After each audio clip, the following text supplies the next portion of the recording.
As I mentioned during the first break, I see a call there from the 619 coming in, so I think I know who that is.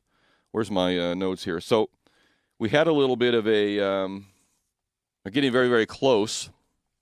Is that Tom on there? Okay. I'll just pull him up. Hey, Tom, are you there? I am. How you doing? Great. We got you on the air. This is my buddy from down south. This is Tom Farmer, and Tom and I do a fair amount of business together on the mortgage end of things. But I asked him to come in on a completely different topic this week because as the discussion around Sacramento has gone around the proposed sports and entertainment complex down at the rail yards in the Sacramento downtown Sacramento area, I related back to what I have learned on my travels down to San Diego, and harking back to the days when I was in college and used to go down and do some water skiing in San Diego, and was in an area called the Gas Lamp District, and was explicitly told, and Tom, you can jump in and correct me when I'm wrong, explicitly told when the sun goes down, get your little butt out of there because it is not a very good area to be in. And now that I travel back there to 20-something years later, I look around and say, geez, I don't remember why they told me to get out of here. This place is fantastic. So Tom Farmer, his MCT Trading, has got an office. In fact, if you are a really, really good left-handed hitter at Petco Park, you could probably put one right in through the window of his office.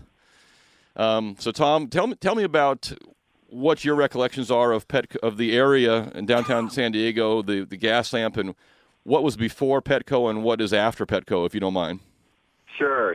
Yeah, thanks, Jeff. And first, let me just say that this is, I am a first-time listener now to your show, but I'll be an avid follower. I love this. Very good. So yeah, just like you said, Jeff, when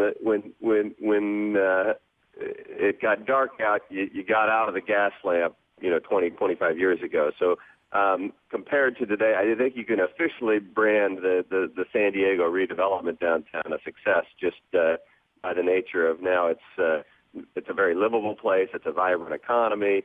There's lots of attraction. It's bringing people down. So did a great job. But yeah, in those early days, it was red light district, Navy guys down there, but all walking around in groups, safety in numbers, and in a pretty rough area. So they've done a fantastic job. But it was really a holistic approach, an integrated approach. So, ballpark is a big part of it. You have to draw that people are mindful of, a commitment to residential development, and also look at transportation issues, both public and making sure that there's traffic and parking going on. Look at some of the successes like Baltimore and Cleveland, that have had maybe a mixed bag. I'd really rate San Diego as a slam dunk success in that. But it's an exciting time for Sacramento, I would say, to be able to have this opportunity.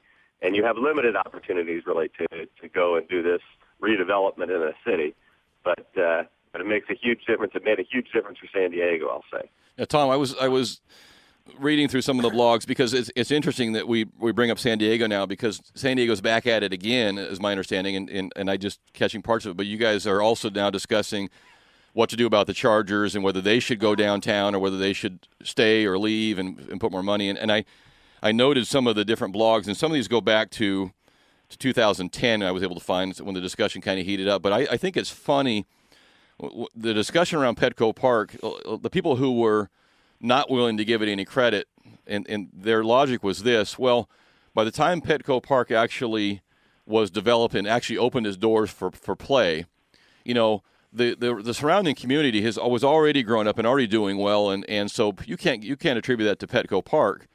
And yet I think that's hilarious because the minute the ink was dry on the agreement to put in Petco Park, the developers and the residences and the businesses, they flowed in there like a raging river. And yeah, they were able to get their projects done way ahead of the park because, frankly, it's easier to build a restaurant in a year than it is to build a new facility park. So to say that the Petco Park agreement, and that redevelopment didn't trigger that is a joke, in my opinion. But I'll throw it back to you. Yeah, I agree with you. You know, it's a little ridiculous to say they flip on the lights in the stadium and all of a sudden that it's that the development occurred. No, there's a lot of speculation that goes on. And just when you're talking about the potential of having a sports facility downtown, yeah, and so really there were efforts to sort of regentrify or to clean up the downtown going on. But those things really didn't get the kind of traction that they needed. I think until there was the discussion of having the ballpark down there, and actually, as you said, the ink was dry on the deal, and it really picked up. And there are always bumps along the road too. It's the downtown San Diego is a very residential community, and so in the day hours. Some of the early restaurants had a tough time not having much of a daytime or lunch crowd because most of the jobs were outside the area. I'm talking particularly about that East Village area where the stadium is now. Right. But they seem to have established a pretty solid formula now. There are some, it's a young and vibrant community. There are lots of downtown residents, great places to live. You've got the elements of, the grocery store, you've got the grocery stores, the public transportation, and you've got lots of restaurants and nightlife down there, as well as sort of the cultural stuff. And then you've got the stadium as a big draw to people from the outside and additional revenue coming into the area. So, it's really you got to take an integrated approach when you do this, and a lot of it falls on the shoulders of the city planning and developers that are selected to do it. But it can certainly have fantastic results. Yeah, well, I hope Sacramento looks at that in some other areas and can model after that. Tom, I appreciate your time. Just as a quick note, what's going on with as far as the Chargers? Are they going to try to move downtown also, or is that going to fly or not fly? Well, let me just promote my brother on that. That's a great question to ask him, Jeff, and I'm going to ask him to come on your show maybe in the next week. He's the NFL writer for the LA Times and follows the stadium activity around pretty closely. Right now, the plan on the table is, or the plan that's being promoted is expanding the convention center and building the Chargers. And hey, I'm all for it. I think that San Diego downtown has become a fantastic place, maybe one of the most desirable places to live, in the country. And putting that stadium there is going to be great. I am thinking, I'm saying it's the odds-on favorite that will do that. Okay. All right, Tom, and you're breaking up there a little bit too. I thank you so much for picking up the phone on a Saturday. Give me a call. Appreciate it, and I'll follow up with you pretty soon. All right. Thanks, Jeff. Okay. And, I'll be an avid listener at Talking Money. I love it. There you go. We'll talk to you soon. Thanks. Okay, see ya. His phone's breaking up there a little bit.